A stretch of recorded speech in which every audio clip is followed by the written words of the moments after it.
Assalamualaikum warahmatullahi wabarakatuh. Perkenalkan, nama saya Widya Priska Andriani, NIM 3618015.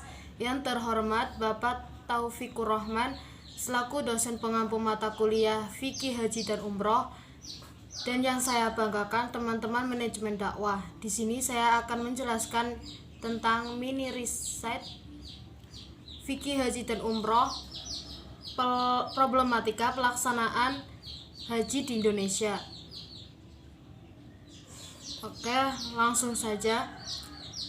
Yang pertama saya akan membacakan, haji dan umroh merupakan rukun Islam yang kelima di mana boleh dikerjakan ketika sudah mampu melaksanakan rukun ini. Haji dan umroh adalah suatu ibadah yang diwajibkan bagi seorang muslim yang sudah mampu.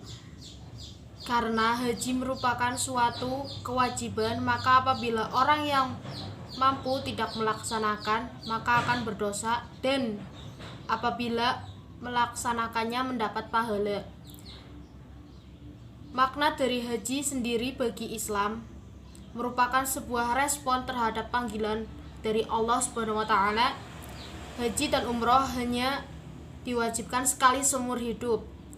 Berarti jika seseorang telah melaksanakannya yang pertama, maka selesai juga kewajibannya. Tetapi untuk yang kedua, ketiga, dan selanjutnya adalah sunnah. Namun, banyak problematika dalam pelaksanaan haji dan umroh, khususnya di Indonesia. Kegiatan haji dan umroh mempunyai dua sisi yang memang harus diperhatikan dalam pelaksanaannya, yaitu dalam standar pelaksanaannya. Saat masih di tanah air, banyak sekali aspek yang penting harus diperhatikan dalam pembinaannya, seperti pelayanan jasa, pembayaran setoran ONH ke bank, pengurusan dokumen haji dan umroh, pemeriksaan kesehatan calon jemaah, bimbingan manasik, materi bimbingan, metode dan waktu bimbingan, penyediaan perlengkapan dan konsultasi keagamaan. Sedangkan untuk standar pelayanan haji dan umroh di tanah suci, yaitu pelayanan akomodasi, transportasi, konsumsi serta kesehatan. Selanjutnya saya akan menjelaskan tentang pengertian problematika. Apa sih itu problematika? Istilah problem atau problematika menurut segi bahasa berasal dari bahasa Inggris, yaitu problematic, mempunyai arti persoalan atau masalah. Problematika berasal dari kata problem yang dapat diartikan permasalahan atau masalah. Adapun masalah itu sendiri yaitu suatu kendala atau persoalan yang harus dipecahkan. Dengan kata lain, bahwa masalah merupakan kesenjangan antara kenyataan dengan suatu yang diharapkan dengan baik agar tercapainya hasil yang sangat maksimal. Sedangkan menurut bahasa Indonesia sendiri, problem berarti hal yang belum dapat dipecahkan yang menimbulkan suatu permasalahan. Jadi yang dimaksud dengan problematika itu sendiri adalah suatu kendala atau permasalahan yang masih belum dapat terpecahkan sehingga untuk mencapai suatu tujuan menjadi menghambat dan hasil tidak maksimal. Yang kedua, pengertian pelaksanaan. Apa sih itu pelaksanaan? Pelaksanaan berdasarkan Kamus Bahasa Indonesia sendiri yaitu suatu proses, cara, perbuatan yang melaksanakan suatu rancangan, keputusan, dan sebagainya. Pelaksanaan adalah suatu tindakan atau suatu pelaksanaan dari rancangan yang telah disusun dengan matang dan sangat terperinci. Implementasi biasanya dilakukan setelah perencanaan apabila sudah dikatakan siap.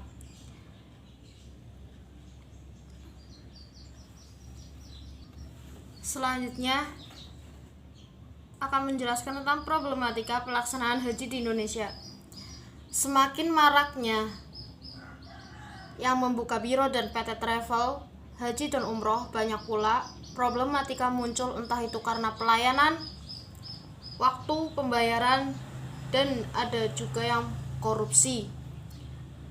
Muncul berbagai tuntutan dari pihak agar penyelenggaraan ibadah haji dilaksanakan dengan berdasarkan asas keadilan profesionalitas dan akuntabilitas dengan prinsip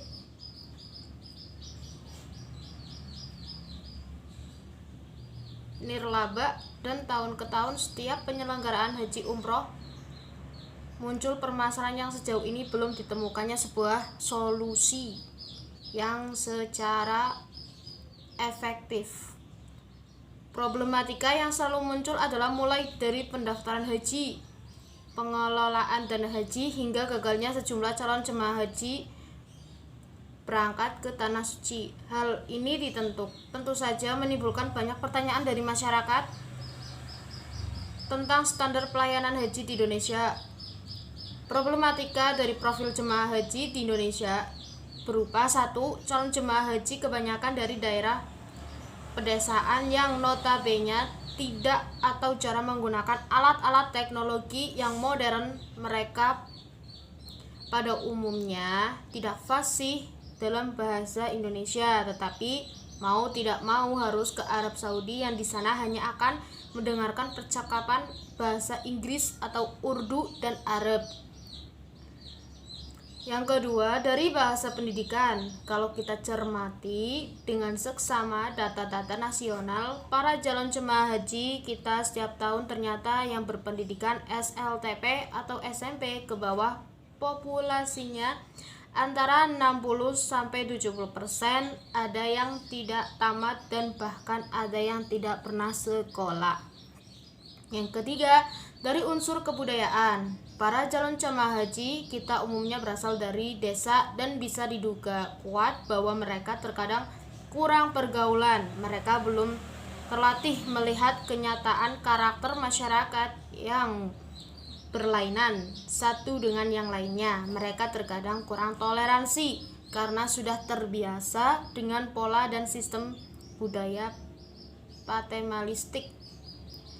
Yang keempat, adaptasi diri dengan lingkungan. Karena para calon jemaah haji kita jarang berpergian luar negeri, terutama ke wilayah-wilayah yang mengalami pergantian musim.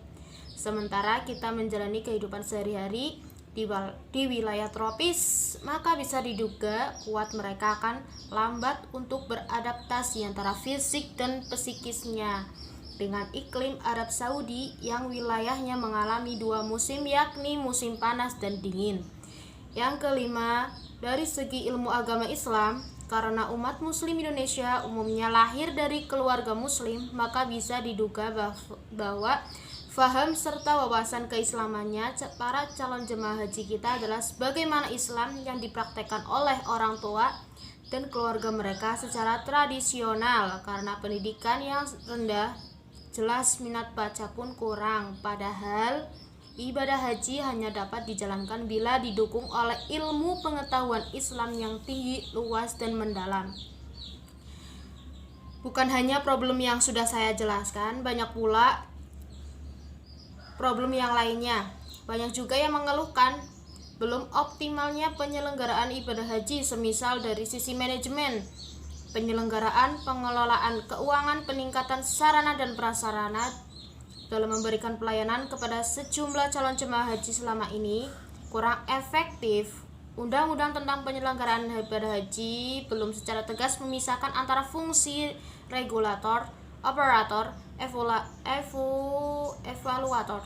Selama ini tiga fungsi ini masih dimonopoli oleh Kementerian Keagamaan, sehingga ketika fungsi tersebut terpusat di satu titik, maka peluang abuse of power menjadi lebih besar.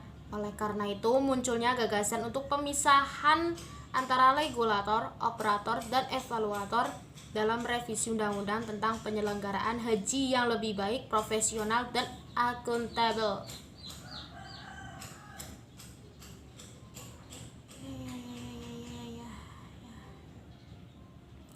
Permasalahan yang sering dijumpai atau sering kali terjadi yang bersumber dari para calon jemaah haji itu sendiri. Para jemaah merasa sudah paham dan mengerti proses ibadah haji, padahal yang sebenarnya belum paham, sehingga dalam pelaksanaannya sering tidak mematuhi aturan dan dari petunjuk tugas.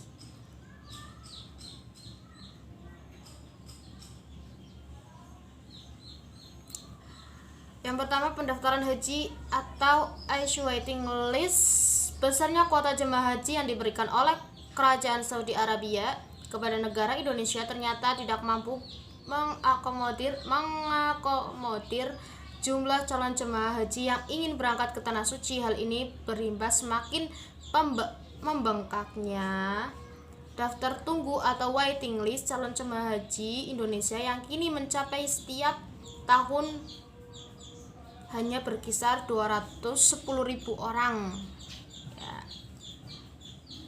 Hal ini dilakukan agar pemerintah Arab Saudi dapat memberikan pelayanan yang baik untuk jutaan umat muslim seluruh dunia yang datang secara serentak, sehingga jamaah dapat melaksanakan ibadah dengan baik. Negara Indonesia saat ini mempunyai kuota sejumlah tersebut di setiap tahunnya. Kuota yang terbilang sedikit dibandingkan dengan jumlah penduduk Indonesia membuat kita tidak bisa setiap saat berangkat ke Tanah Suci, dan saat ini antrian untuk berangkat haji sudah mencapai lebih 7 tahun dan bahkan sampai mencapai 10 tahun atau bisa lebih dari 10 tahun. Oke, cukup sekian. Apabila ada salah kata mohon dimaafkan. Wabillahi taufiq wal hidayah. Wassalamualaikum warahmatullahi wabarakatuh.